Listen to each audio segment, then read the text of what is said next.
이진숙 방송통신위원장에 대한 탄핵소추안이 야당 단독으로 국회 본회의를 통과했습니다. 탄핵 표결 직전 사퇴했던 두 전임자들과 달리 이 위원장은 직무가 정지된 상태에서 헌법재판소 결정을 기다리게 됐는데요. 이미 공영방송 이사 선임을 마무리했으니 한동안 일을 못해도 손해볼 게 없다는 판단을 한 것으로 보입니다.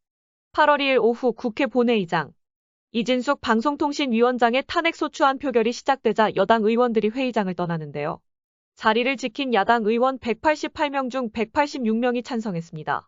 취임 첫날 일사천리로 공영방송 이사 선임안을 처리한 뒤 이틀 만에 직무 정지가 된 셈입니다. 김태규 부위원장만 남은 방통위는 주요 안건에 대한 의결이 불가능해 사실상 식물 상태로 전락했습니다. 이 위원장은 허리디스크 치료를 위해 병원에 입원했다며 출근하지 않았고 국회 상임위 현안 질의에도 불참했습니다. 어제 윤석열 대통령 옆에서 웃고 있는 이진숙 방송통신위원장의 모습입니다. 하루 만에 도대체 무슨 일이 있었던 것입니까? 그럼 이진숙 후보자 위원장의 상태에 대한 판단은 위원장님이나 야당 의원들이 내리는 게 아니라 의사가 내리는 거예요. 이 위원장은 전임자들과 달리 최장 6개월이 걸리는 헌재의 결정을 받아보겠다는 입장입니다. 이미 공영방송 이사진 교체를 완료한 터라 직무 정지에 대한 손해가 크지 않고 거듭된 방통위원장 사퇴에 따른 정권의 부담도 덜겠다는 의도로 보입니다. 게다가 이 위원장은 일을 할 수 없는 기간에도 1,000만 원이 넘는 월급도 감액 없이 받을 수 있습니다. 이 위원장은 자진 사퇴의 악순환을 끝내야 할 때며 탄핵 소추의 부당함은 탄핵 심판 과정에서 밝혀질 것이라며 반발했고 대통령실 역시 북한이 오물풍선을 보낸 것과 야당이 오물탄핵을 하는 것에 대체 무슨 차이가 있는지 되묻고 싶다며 강하게 비판했습니다. 국회 과방위는 2인 체제로 공영방송 이사를 선임한 절차를 따지기 위해 6일 방통위 현장 검증을 실시하고 9일엔 방송 장악 청문회를 열기로 했습니다. 국회에서는 노란봉투법을 둘러싸고 여야의 무제한 토론이 14시간 넘게 진행 중입니다. 이진숙 방송통신위원장 탄핵소추안과 전국민 25만 원 지원법을 잇따라 통과시킨 야당은 본회의를 열어 노란봉투법도 처리할 계획입니다. 국회 본회의에 상정된 노조법 2, 3조 개정안, 노란봉투법을 두고 국민의힘이 신청한 무제한 토론이 14시간 넘게 이어지고 있습니다. 노란봉투법은 하청 노동자에 대한 원청의 책임을 강화하고 노동자의 쟁의 행위로 인한 손실에 대해 기업이 손해배상을 무분별하게 청구하지 못하도록 하는 것이 핵심입니다. 헌법이 보장하는 노동권의 사각지대를 없애자는 야당과 불법 파업조장법과 다름없다는 여당이 밤새 평행선을 달렸습니다. 수습 창구 단일화 방법 등 이런 모든 둘러싼 현장의 혼란과 갈등이 증가될 우려가 크다. 모든 노동자가 평등하게 자신의 권리를 주장하고 보호받을 수 있도록 하자는 것입니다. 여야의 무제한 토론은 7월 국회 회기가 끝나면서 자동 종결되는데 야당 8월 국회가 시작되는 모레 본회의에서 노란봉투법을 단독 처리할 방침입니다. 야당 의원들은 노란봉투법 상정에 앞서 이진숙 방송통신위원장에 대한 탄핵소추안을 186명의 찬성으로 의결했습니다. 이에 따라 이 위원장은 취임 이틀 만에 헌법재판소의 판단이 나올 때까지 방통위원장 직무가 정지됐습니다. 비제행정기구를 독임제처럼 운영한 피소추자 이진숙 방송통신위원장의 위법 행위를 용납한다면 행정독재를 허용하는 결과가 될 것입니다. 이 위원장은 탄핵 심판에서 부당함을 밝힐 것이라는 입장을 밝혔고 대통령실도 북한이 오물풍선을 보내는 것과 야당이 오물탄핵을 하는 것이 무슨 차이가 있느냐며 반발했습니다.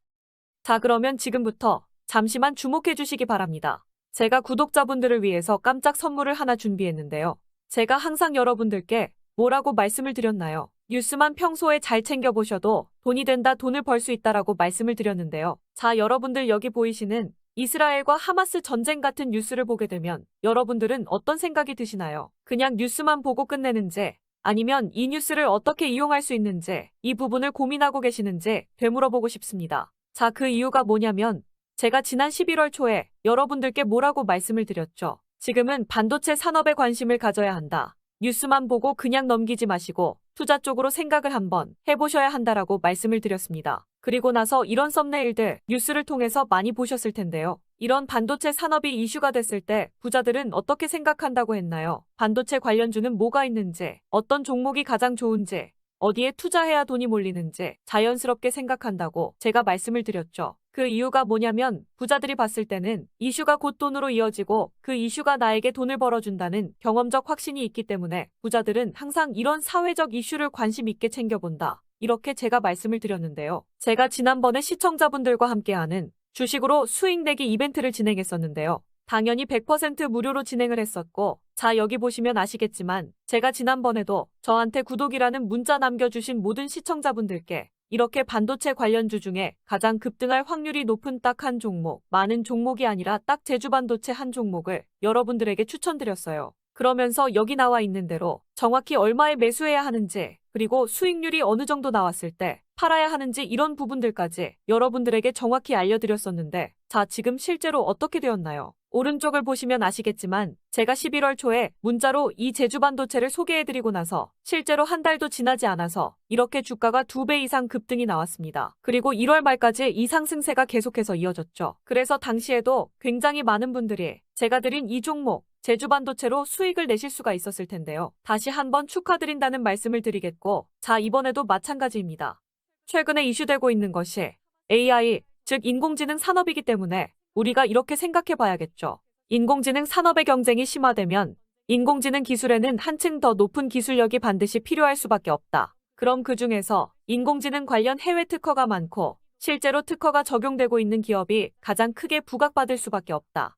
당연히 우리가 이렇게 생각해야 된다는 겁니다. 자, 그렇기 때문에 제가 이번에도 뭘 보내드린다. 인공이라는 문자 보내주시면 제가 인공지능 관련주 중에 앞으로 대장주 역할을 하면서 주가가 가장 크게 급등할 한 종목을 구독자분들에게 문자로 종목명과 사고 파는 시점을 모두 알려드릴 거예요. 그래서 여러분들이 주식으로 돈 버는 연습을 한번 해보시라, 이렇게 말씀을 드리고, 혹시라도 나는 주식을 하지 않는다 하시는 분들은 주변에 주식하시는 분들에게 추천을 해주셔도 되고, 아니면 연세가 있으셔서 투자가 어려우신 분들은 이 종목을 가지고 자녀분들에게 한번 사봐라, 이걸로 한번 수익을 내서 용돈 좀 챙겨줘라, 이렇게 조언을 해주실 수도 있는 거겠죠. 그래서 지금 이 영상을 보시는 시청자분들 중에 나도 이번 종목이 좀 궁금하다 하시는 분들은 누구나 상관없이, 그리고 어느 시간대나 상관없이 부담 없이 이렇게 상단에 제 번호를 항상 남겨놓고 있습니다. 010-6819-3137번호로 저에게 이런 식으로 인공이라는 문자 보내주시면 제가 이번에도 똑같이 무료 추천 급등주 문자를 보내드리겠습니다. 이해되시죠? 제 번호 010-6819-3137번호로